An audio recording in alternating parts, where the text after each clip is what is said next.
foi impulsionado para se candidatar à presidência do Sport Lisboa e Benfica por um grupo de pessoas que garantiam um projeto ambicioso do ponto de vista desportivo, suportado por uma forte vertente financeira. A herança era pesada. Fernando Martins tinha conquistado vários títulos, fechado o terceiro anel do Estádio da Luz, dotado do complexo desportivo de boas infraestruturas e era presidente há 6 anos. Nada que alterasse o pensamento positivo de João Santos, que acreditava ser possível vencer as eleições e colocar em prática o seu projeto. O seu lema era um Benfica europeu. João Santos apostava em frequentes carreiras europeias gloriosas para os encarnados. Idealizava construir uma grande equipa de futebol à dimensão do Benfica, com jogadores de renome internacional que voltasse a ganhar a maior competição europeia, a Taça dos Clubes Campeões Europeus. Venceu no dia 27 de março de 1987, numas eleições bastante concorridas. A maior afluência de votantes até à época. 51% chegaram para colocar de pé as ideias e impor o seu projeto. Acompanharam-no Adriano Afonso, na Assembleia Geral, Marcelo de Almeida, no Conselho Fiscal, Gaspar Ramos e Jorge de Brito, como homens fortes do futebol. Há ali uma congregação de personalidades que querem modificar um bocadinho o panorama benfiquista. Estava no Benfica instalado o poder do cimento, por assim dizer. O Fernando Martins foi um presidente que deixou muita obra, era um presidente muito querido dos benfiquistas, mas a equipa de futebol começava a perder, se calhar, alguma da força que tinha tido nos anos 70 e no início dos anos 80. E depois desses 3 presidentes carismáticos, talvez Borges Coutinho, Ferreira Queimado e Fernando Martins, todos por razões diferentes, Borges Coutinho mais pela relação com os adeptos e pela relação com o futebol, em que a equipa era muito forte. Ferreira Queimado porque passa um percurso curto, mas que deixa a sua marca, porque é com Ferreira Queimado que o Benfica passa a ter estrangeiros na sua equipa de futebol.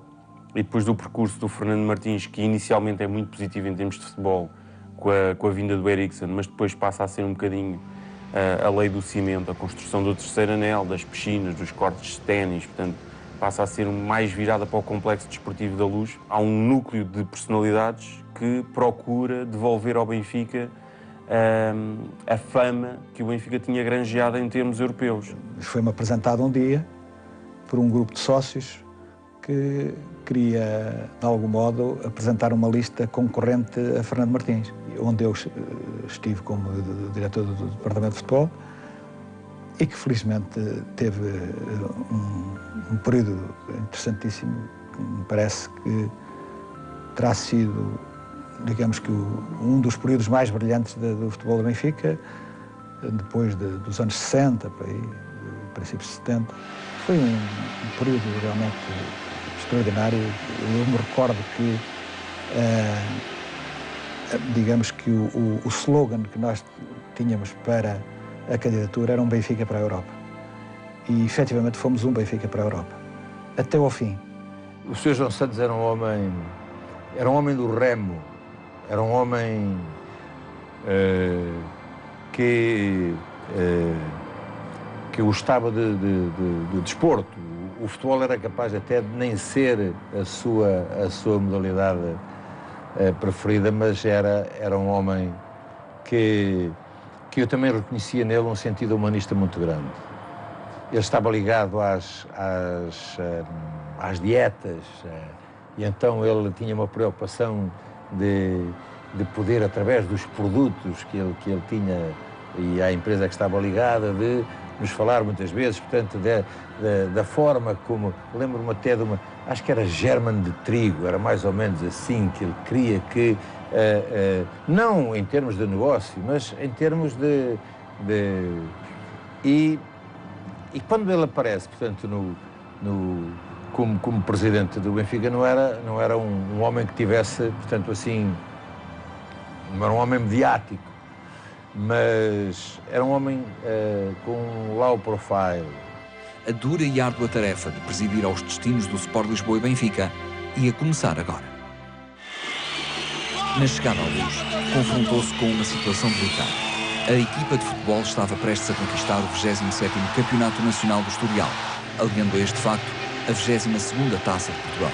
Estávamos em inícios de abril e a época de 1986-87 caminhava repentinamente para o final. Pese embora as vitórias nas duas competições do panorama futebolístico nacional, as exibições da equipa não agradavam à massa associativa. O exigente público da Luz castigava muitas vezes os atletas com assobios, reclamando que o modelo tático imposto pelo treinador era demasiado defensivo. O Mortimer era um técnico muito criticado pela massa adepta do Benfica. Era um técnico que privilegiava, acima de tudo, os aspectos defensivos. Era um técnico que jogava, já na altura, em 4-5-1. Não era bem uma tática que fosse do agrado dos adeptos benfiquistas, porque jogar em 4-5-1 hoje em dia é uma coisa, jogar em 4-5-1 em meados dos anos 80 era quase uma coisa de brado aos céus para uma equipa como o Benfica, que era uma equipa que estava habituada a ganhar e habituada a marcar muitos golos. Aliás, há alguns jogadores, julgo que o Diamantino e o Carlos Manuel têm a oportunidade de dizer no final dessa época, o Benfica acaba por sagrar-se campeão e vencer a Taça de Portugal, portanto, naquilo que foi a última dobradinha do Benfica, em termos históricos no futebol, e eles próprios se queixam de o Benfica ter sido assobiado a época toda, portanto, pelos adeptos na Luz, portanto, jogavam em condições muito difíceis no Estádio da Luz. Deste modo, os recém-impulsados dirigentes viam-se na circunstância de prescindir dos serviços do britânico John Mortimer, que em 2 períodos diferentes tantos troféus tinha ganho no Benfica. Quem geriu este processo fui eu, com grande preocupação, porque nós, lembra-se que nesse ano, nesse campeonato que acabamos por ganhar com o Mortimer, perdemos 7-1 com o Sporting em Alvalade, não é? E nós fomos, digamos que eleitos em março, salvo erro. E, portanto, lá conseguimos ir por ali fora, ganhando 1-0, 2-1, mas quando entramos, a predisposição, por aquilo que se conhecia, era de que o Mortimer não era o treinador para o Benfica. Para o tal slogan que nós tínhamos, o Benfica para a Europa, não podia haver um Benfica que não corresse riscos, tinha que ter um Benfica diferente. E para ser também campeão de uma forma mais sistemática, não é? Então, o que é que nós fizemos? O Benfica ganha o campeonato, ganhou a Taça de Portugal, e eu recordo-me dos momentos mais difíceis que tive na minha vida como diretor desportivo, foi na segunda-feira seguinte, à vitória da Taça de Portugal no Estádio Nacional, chamar Mortimer para lhe dizer que o Benfica ia despedir. Foi um momento muito difícil. Uma decisão difícil, porém consensual na equipa diretiva e que vinha de encontro às pretensões dos adeptos. E assim foi. O início da época de Scovedal até nem é mau. Até nem é mau. O Benfica conquista a Taça de Honra de Lisboa, conquista o troféu Teresa Herrera. O pior depois foi no campeonato. Eu acho que Scovedal, se bem me recordo nessa altura, sempre achei Scovedal um indivíduo com uma mentalidade um bocado fora da nossa, da latina, portanto.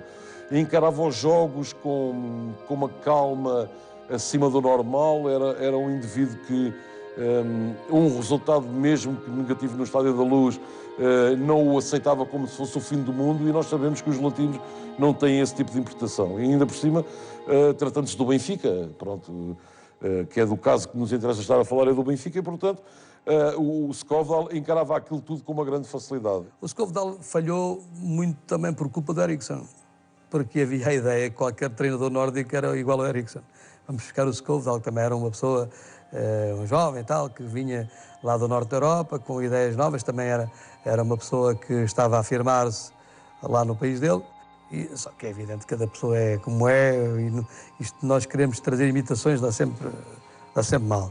E obviamente as coisas não correram. Enquanto ele não se adaptou, não conseguia, nem teve tempo sequer para se adaptar.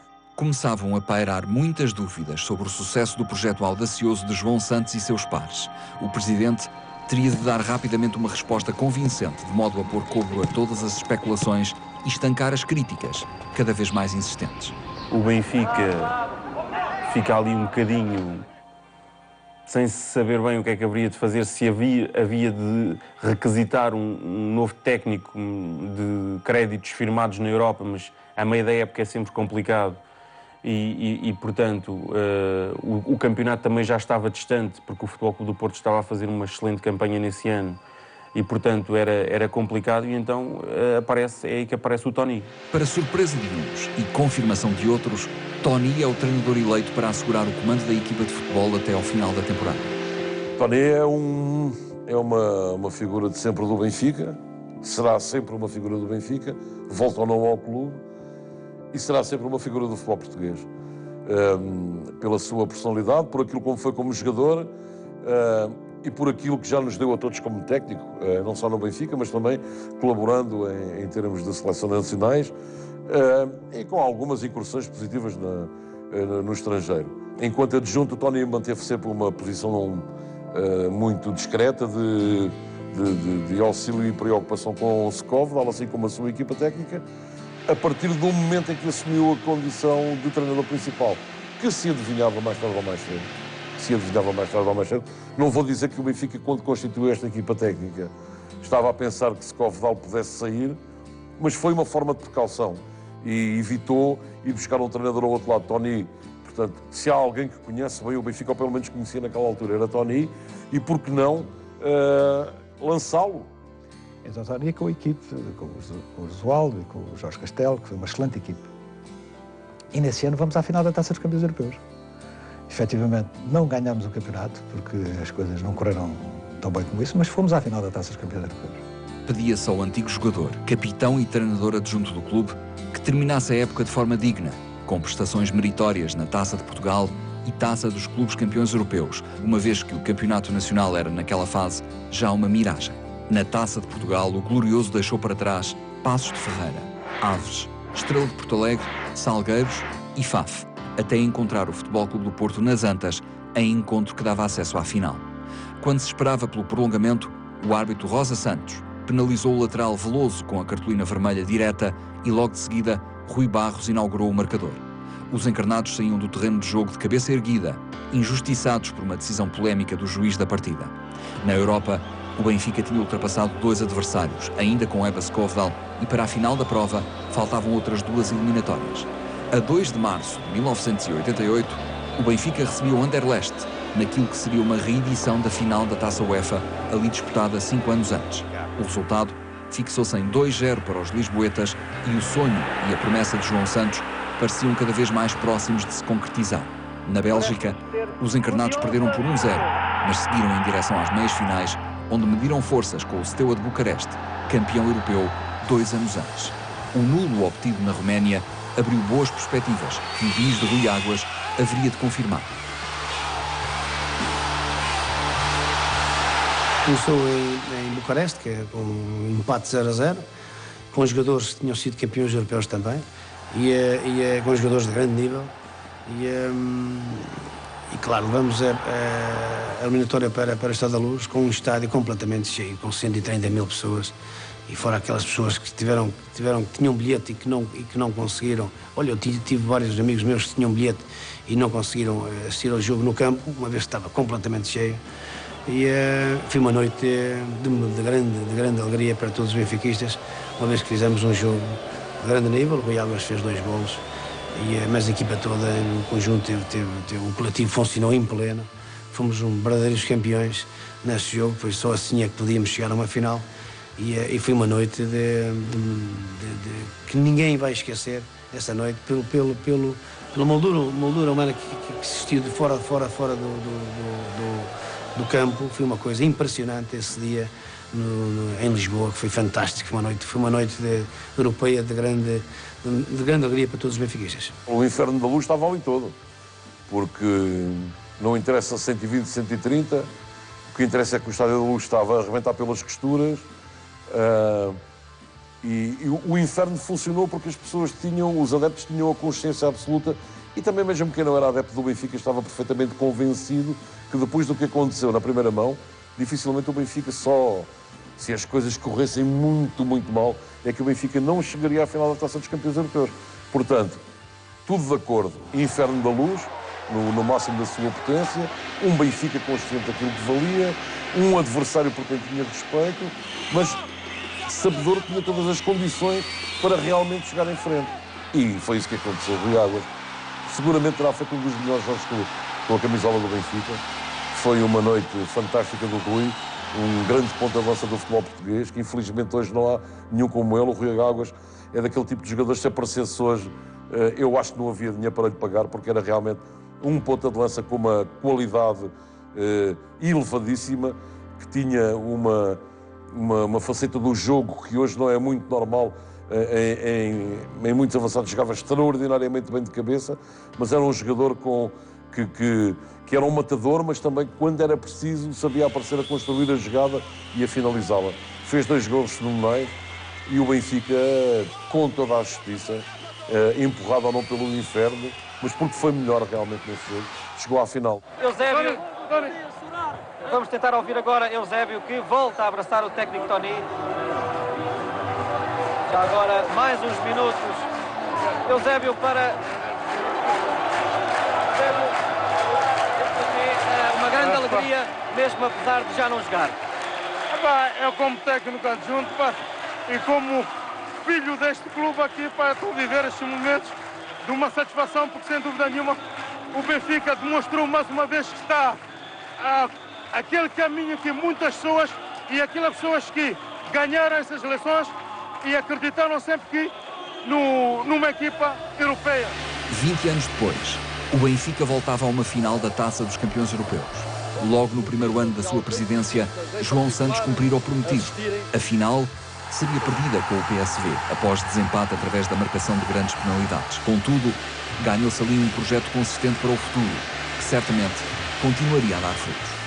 Fica ali bem vincado é que João Santos promete um Benfica para a Europa e 20 anos depois o Benfica volta a uma final da Taça dos Campeões Europeus. Portanto, e depois de 2 anos passados, regressa novamente a uma final da Taça dos Campeões Europeus e ainda no mandato de João Santos, ou ainda com João Santos, o Benfica chega ou estreia-se na Liga dos Campeões. Portanto, ele que prometeram Benfica para a Europa no início do mandato, acaba por ter 2 finais da Taça dos Clubes Campeões Europeus, uma presença na primeira Liga dos Campeões, portanto, a época de estreia da Liga dos Campeões, e o Benfica não volta realmente a finais depois de João Santos. O defeso revestiu-se de forte polémica com o Futebol Clube do Porto.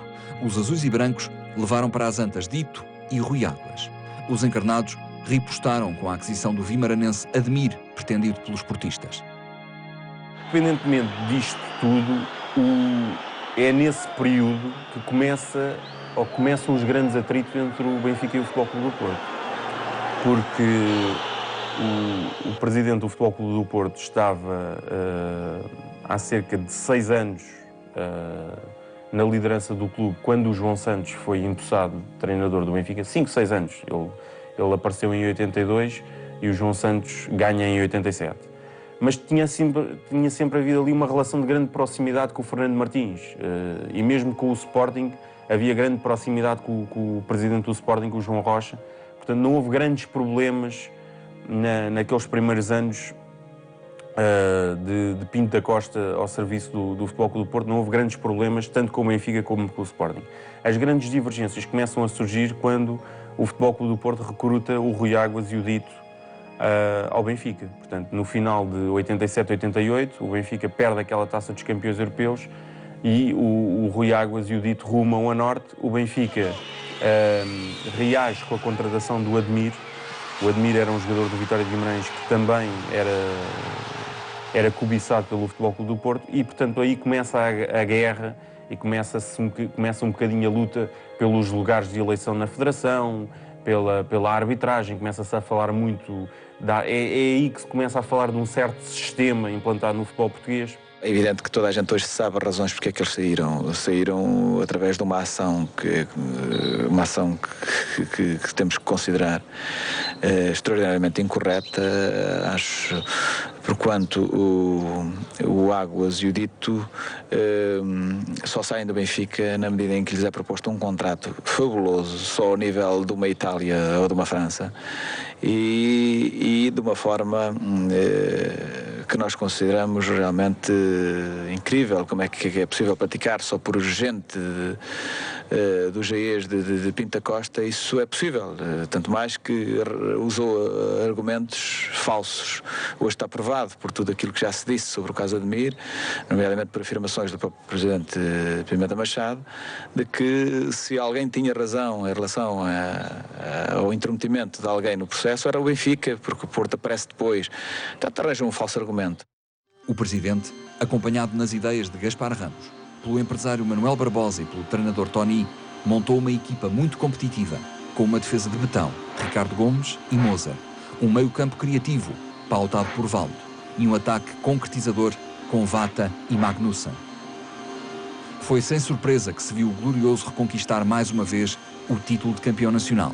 Na época 88-89, lembro-me com especial saudade dessa temporada, porque foi uma temporada que o Benfica ganhou com pouca vantagem, mas que ganhou seguramente 5, 6 ou 7 jogos depois da hora. A equipa lutava até o último minuto, e em casa lembro perfeitamente um jogo que foi com o Leixões, em que o Abel Campos, que era um angolano, marcou ao minuto 94 um gol de bicicleta absolutamente extraordinário. Eu ouvi os jogos no rádio, porque os jogos eram domingo à tarde, não havia transmissões televisivas. Lembro-me também de um gol do Ricardo Gomes, penso que foi ao Leixões, também ao minuto 93 ou 94.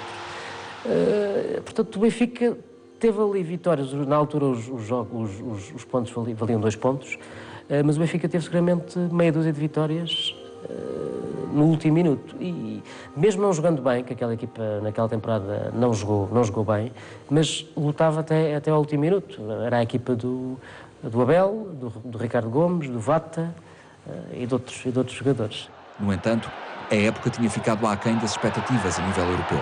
E nós acabámos por ser eliminados pelo Futebol Clube do Liège, um clube sem história na Europa, e acho que de uma forma inglória, quer dizer, a equipa ficou cedo demais pelo caminho, depois de um trajeto que tinha feito no ano anterior para a Taça dos Campeões Europeus. Foi pena, porque a equipa tinha suporte para poder ir mais longe, ficámos por ali, mas tínhamos também definido um objetivo para nós, e esse objetivo era o campeonato. Era importante ser campeão, recuperar o título que estava na posse do Futebol Clube do Porto, e nós não nos arredámos nem um milímetro em relação àquilo que era o nosso objetivo, que era ser campeão, embora tivéssemos sofrido esse revés que deixa sempre marcas quando ficamos pelo caminho em qualquer prova em que o Benfica entra. O Presidente pretendia devolver aos adeptos a alegria de novas glórias na Taça dos Clubes Campeões Europeus. Assim, chamou o sueco Eriksson para comandar a equipa de futebol, com Tony a regressar à condição de adjunto. Liderar é tomar decisões difíceis, muitas vezes solitárias, e o Presidente havia conseguido congregar sensibilidades e continuar com uma equipa que levasse o Benfica aos mais elevados patamares. Arranjado ali a pressão para arranjar mais votos, foi dizer que havia uma ameaça de bomba na sede para que se suspendesse ali ligeiramente a eleição e se ganhasse tempo para a impressão de mais boletins de voto. Portanto, isso na primeira eleição. Na primeira eleição foi batido o recorde de votantes. Na segunda eleição acabaram por votar muito poucos sócios, mas o João Santos, granjeando, se calhar, o sucesso que o Benfica tinha tido na Taça dos Clubes Campeões Europeus, as coisas corriam bem à equipa de futebol, porque ia à frente no campeonato. Portanto, quando se dá a segunda eleição, o Benfica caminhava seguramente para um novo título de campeão, e na Taça de Portugal também caminhava facilmente para uma nova final. Não, a popularidade de um presidente vem na linha direta dos resultados. E acho que, da mesma forma que os treinadores, portanto, a popularidade, ela anda ligada aos resultados. Bons resultados, nada está em discussão. Maus resultados, tudo está em causa. Portanto, os resultados tapam e destapam situações. Portanto, nessa altura, não causava surpresa a ganhar que a popularidade de João Santos subisse em flecha, o que é perfeitamente normal.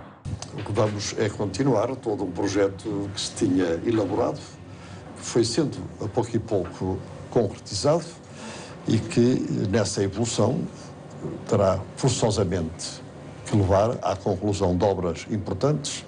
Há, como se sabe, um plano de urbanização que espera agora a aprovação da Câmara Municipal de Lisboa, e se esse plano de urbanização for aprovado, ele permitirá ao Benfica recolher os fundos indispensáveis para poder desenvolver o célebre projeto da piscina olímpica de que se tem falado. A temporada 1989-90 iniciou-se com as condições de estabilidade reunidas para que tudo corresse bem no plano desportivo.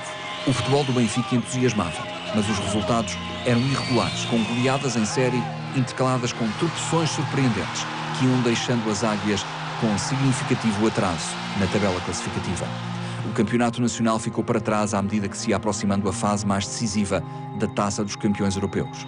Aspirava-se por nova final e depois de ultrapassados Derry City, Honvéd e Dnieper, faltavam Marselha para marcar presença em Viena. Bernard Tapie, o presidente do clube francês, fez grande pressão sobre público, imprensa, jogadores e dirigentes, com o único intuito de ver o seu Marselha chegar a uma final europeia. Marselha foi realmente o obstáculo mais complicado, bem mais complicado que o Milão, por exemplo, e perdemos a final. O jogo de Marselha foi extremamente complicado. Fomos felizes, mas também fizemos por isso. Mas a forma como... O facto de termos marcado e temos sabido resistir à pressão que eles nos puseram em cima. Eu lembro-me, eu tirei 2 ou 3 bolas em cima da linha. Portanto, houve oportunidades, atrás de oportunidades para o Marselha, tenho essa ideia. Um ambiente também, um ambiente fantástico para a equipa que joga em casa e terrível para quem se desloca lá. Portanto, um ambiente complicado, uma massa associativa também muito agressiva em termos de intimidação para com a equipa adversária. Portanto, foi realmente complicado jogar em Marselha. Conseguimos passar, apesar de derrotados, conseguimos marcar um gol no Lima. E esse gol é que nos permitiu depois também ter a esperança e como viemos a conseguir chegar à final. A toda esta agressividade respondia o presidente encarnado com calma, tranquilidade e educação, ou não fossem esses os valores preconizados na vida por João Santos. No epílogo desta história, uma mão de vata acabou por resolver a eliminatória perante um Tapie furioso. O Benfica sereno de João Santos seguiu para o encontro decisivo, onde enfrentaria o AC Milan. O clube italiano contava nos seus quadros com elementos de grande valia: Rijkaard, Gullit e Van Basten, mas também Tassotti, Baresi, Costa Curta, Maldini ou Ancelotti. O glorioso, que partia como outsider, controlou o adversário, mas seria atraiçoado sensivelmente a meio da segunda parte com um gol de Rijkaard. O Milan era considerado a melhor equipe do mundo naquela altura. Tinha realmente jogadores extraordinários, um treinador muito exigente, muito tático. E essa foi, talvez, a razão por que nós conseguimos ir para o jogo e equilibrar o jogo. Jogámos taco a taco com o Milan. O Milan ganhou numa jogada que nós sabíamos que eles faziam, que foi estudada no Benfica, que foi estudado o antídoto para evitar a concretização em relação a essa jogada, e que uma vez falhou. Falhou e eles marcaram o gol. Caía por terra o sonho encarnado de um presidente que tudo tinha feito para garantir mais um troféu europeu para as vitrinas da luz. Acho que hoje as coisas estão preparadas de uma maneira diferente. Inclusive, eu penso que na altura nós deslumbrámos um bocadinho. O Benfica consegue em 2 anos ou 3 anos duas finais das Taças dos Campeões Europeus. A forma como nós preparámos o jogo e o Milan preparou o jogo foi completamente diferente. Eles alugaram um hotel só para a equipa. Nós ficámos num hotel onde tínhamos 2.000 sócios adeptos do Benfica a entrar e a sair constantemente dentro do hotel, a estar connosco, a encontrar-se connosco. Portanto, tudo para nós foi uma euforia, porque estávamos a viver a segunda final consecutiva quase que o Benfica conseguia nessa altura. Era importante, mas em termos de preparar uma final, parece-me que nessa altura o Benfica ficou aquém daquilo que seria exigível numa competição desse nível.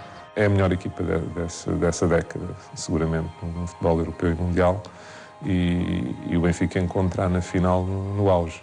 Portanto, era um jogo em que o Milan era profundamente favorito havia poucas hipóteses, embora já sabemos que uma final há sempre aquele sonho de se poder, eventualmente, num momento de sorte, ultrapassar o Milão. Mas é um jogo em que o Milão era claramente favorito e, à partida, os benfiquistas tinham... Eu lembro-me pessoalmente de ter a consciência que era muito difícil vencer aquela equipa naquela altura.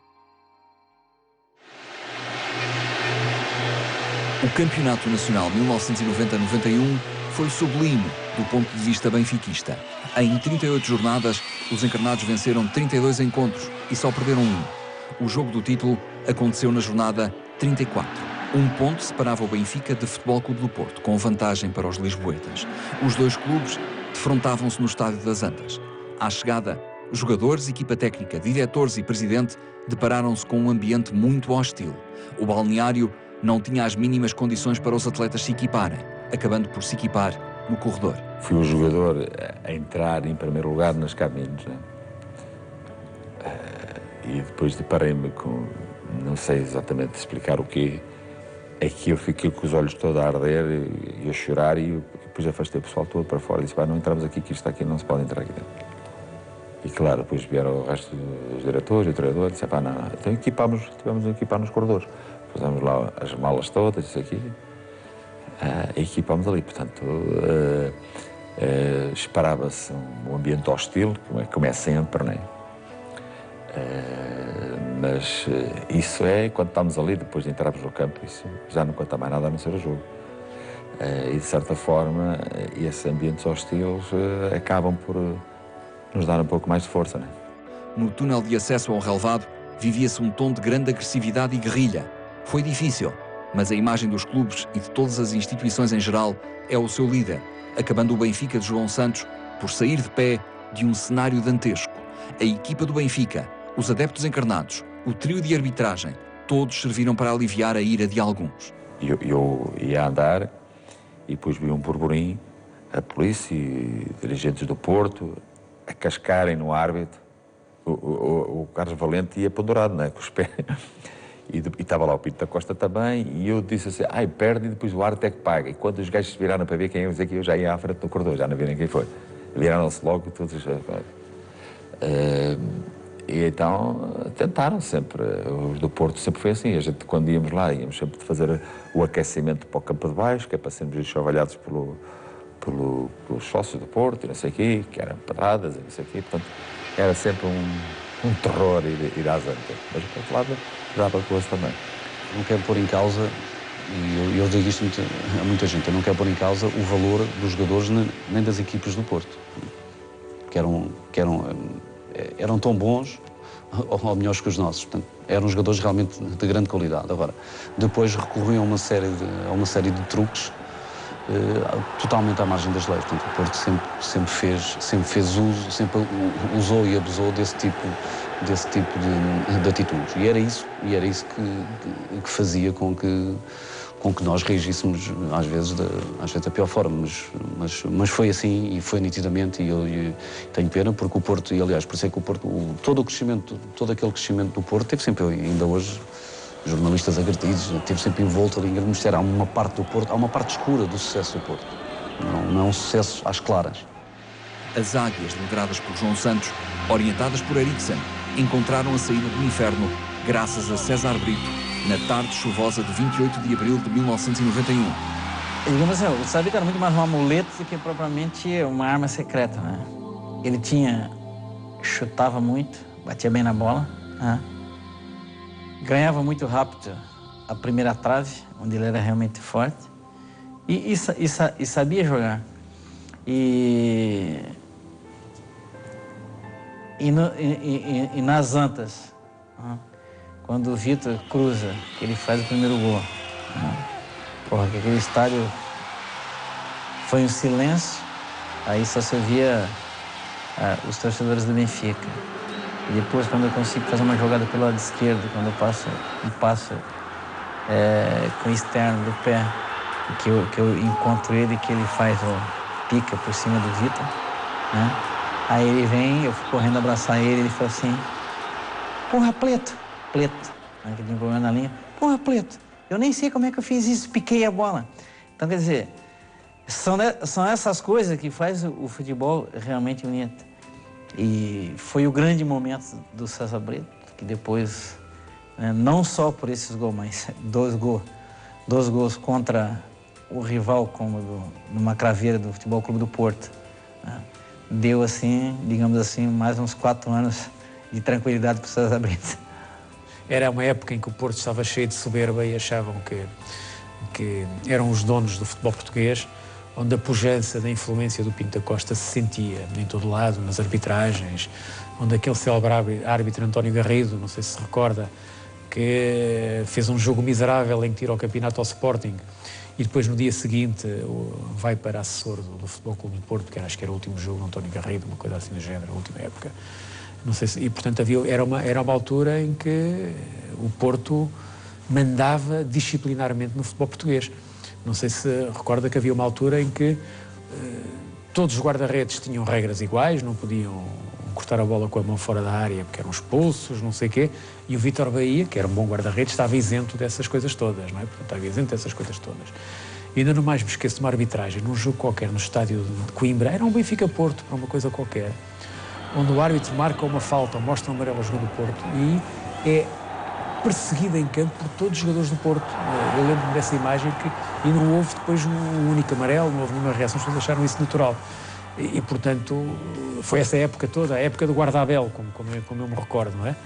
E portanto, aqueles 2-0 do Benfica no Estádio das Antas foi, de facto, uma coisa muito saudável. O Benfica garante ali mais um campeonato para o seu pecúlio. O João Santos mantém a tranquilidade, acaba por tomar as medidas que são devidas na altura, falando com os responsáveis pelo Ministério da Administração Interna, reportando tudo o que se passa a quem de direito, mas realmente aquilo foi um ambiente de enorme pressão e ali o Presidente acaba por demonstrar com elevação, com nível e com toda a sua educação que consegue superar toda aquela pressão, consegue estabilizar a equipa de futebol, consegue proteger a equipa de futebol e passar a superar todo aquele ambiente. Queixas e mais queixas se seguiram, com o Benfica a dar conta às instâncias próprias do mau ambiente sentido. O Presidente do Benfica está preocupado com a demora deste processo, ou não? Não, estamos mais preocupados com aquilo que possa suceder quando um próximo encontro entre o Porto e o Benfica. Isso é que nos preocupa. Porque se este assunto não for esclarecido até lá, naturalmente que as pessoas nem querem ir mais ao futebol, têm relutância a ir para um campo onde é normal fazerem-se agressões à saída do espetáculo, dentro dele próprio, e a própria comitiva do Benfica não tem segurança, não teve segurança.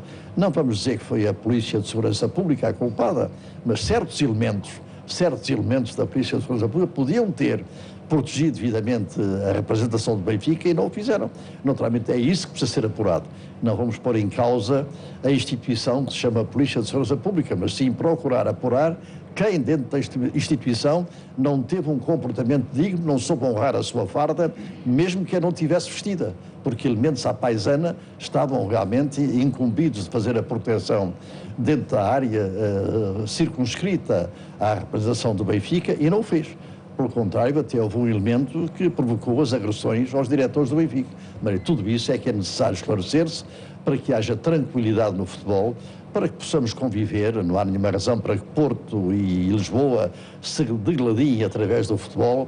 O Porto é um grande clube, o Benfica também o é, e é necessário que as suas relações desportivas sejam saudáveis, quer dentro do campo, quer fora dele.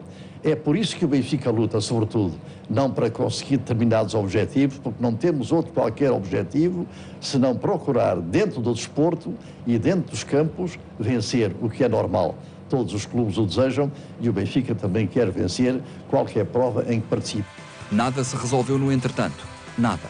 Mesmo com agressões, tudo foi arquivado, com o Presidente João Santos a dar nota por diversas vezes do que ali se havia passado. Nunca calou a sua revolta e sentimento de injustiça.